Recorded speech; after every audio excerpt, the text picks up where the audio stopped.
Hi అండి, welcome to my channel. ఈరోజు అయితే టమోటాతో నిల్వ పచ్చడి చేస్తున్నానండి. చాలా బాగుంటుంది నిల్వ పచ్చడి. ప్రాసెస్ కూడా చాలా సింపుల్గానే ఉంటుంది. నేనైతే 1 కేజీ టమోటాస్ తీసుకున్నాను. ఇవి నీటిలో కడుక్కుంటున్నాను శుభ్రంగా. ఏమైనా కుళ్ళిపోయినట్టు అలా ఉంటే తీసేసుకోవాలి. అవి వేయడం వల్ల చెడిపోతుంది పచ్చడి అనేది. తర్వాత అయితే క్లాత్తో నీట్గా తుడుచుకున్నాను. తడి లేకుండా అయితే మనం తుడిచిపెట్టుకోవాలి నీట్గా. తర్వాత అయితే టమోటాస్ని కట్ చేసుకోవాలి సన్నగా. ఒక టమోటాని అయితే 6-7 పీసులు లాగైతే కట్ చేసుకోవాలి. ఇంకా దాంట్లోకి చింతపండు అయితే ఒక 60 గ్రాముల పైనే తీసుకున్నానండి. ఇంకా రెండింటిని బాగా ఉడకనివ్వాలి, టమోటాని చింతపండుని. ఇప్పుడు పెన్నంలో వేస్తున్నాను.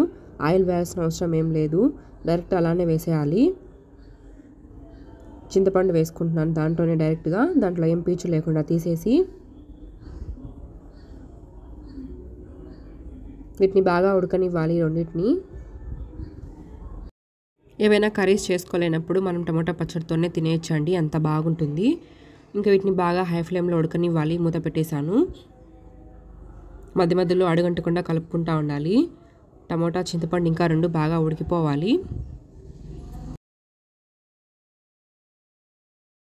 ఇప్పుడైతే బాగా ఉడికిపోయింది టమాటో చింతపండు. ఇంకా ఆఫ్ చేసుకోవాలి స్టవ్, చల్లారనివ్వాలి కొద్దిసేపు.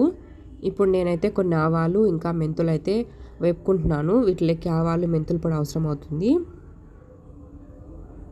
దోరగా వేయించుకోవాలి మాడిపోకుండా.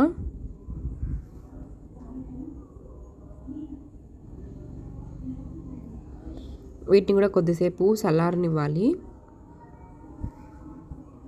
రెండింటిని అయితే మిక్సీ పట్టుకున్నాను. తర్వాత అయితే సాల్ట్ కూడా కొంచెం దంచుకున్నానండి నేను, రా సాల్ట్ ఉంటే. ఇంకా మిక్సీలో వేసుకుంటున్నాను.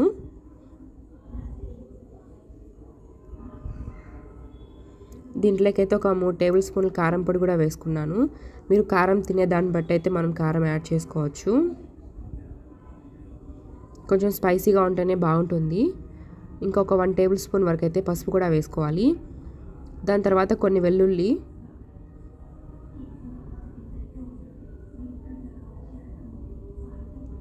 ఇంకా మెంతులు ఆవాలు మనం పొడి చేసుకున్నాం కదా, అవైతే ఒక నేను 3 టేబుల్ స్పూన్ల వరకు అయితే వేసాను.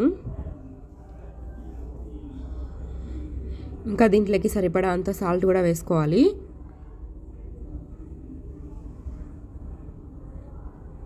వీటన్నిటిని బాగా మెత్తగా మిక్సీ పట్టుకోవాలండి.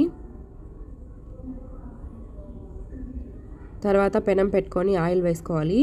ఆయిల్ కొద్దిగా ఎక్కువ వేసుకోండి, తక్కువ వేసుకోకండి. ఆయిల్ ఎక్కువ వేసుకుంటేనే బాగుంటుంది, కొద్ది రోజులు కూడా ఉంటుంది. ఇంకా ఆయిల్ హీట్ ఎక్కిన తర్వాత అయితే ఆవాలు, జీలకర్ర, మినప్పప్పు, శనగపప్పు అయితే వేసుకోవాలి.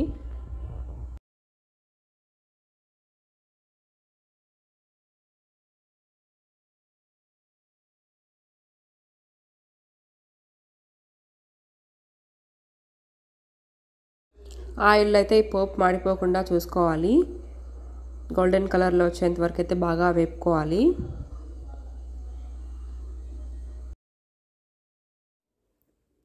ఇంకా దీంట్లోనే ఒక 4-5 వెల్లుల్లి కూడా వేసుకొని బాగా వేపుకోవాలి.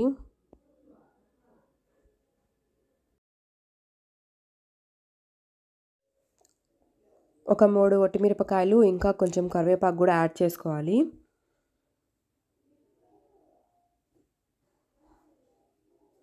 పోపు అంతా బాగా ఎగిపోయింది. ఇప్పుడైతే మనం టమోటా వేసుకోవాలి. ఉప్పు కారం చూసి ఇప్పుడైనా వేసుకోవచ్చు, కారం తక్కువ ఉన్నా వేసుకోవచ్చు. ఇప్పుడు నాకైతే కొంచెం కారం తక్కువ అనిపిస్తే నేను మళ్ళీ యాడ్ చేశాను కొద్దిగా. ఇంక ఈ ఆయిల్ మొత్తం టమోటా అబ్జర్వ్ చేసుకుంటుంది బాగా. ప్రాసెస్ కూడా చాలా ఈజీగా ఉంటుంది, టేస్ట్ చాలా బాగుంటుందండి. ఒక 3 months 4 months మనం నిల్వ పెట్టుకోవచ్చు. మీరు కూడా ఒకసారి ట్రై చేసి చూడండి. Thank you so much for watching this video.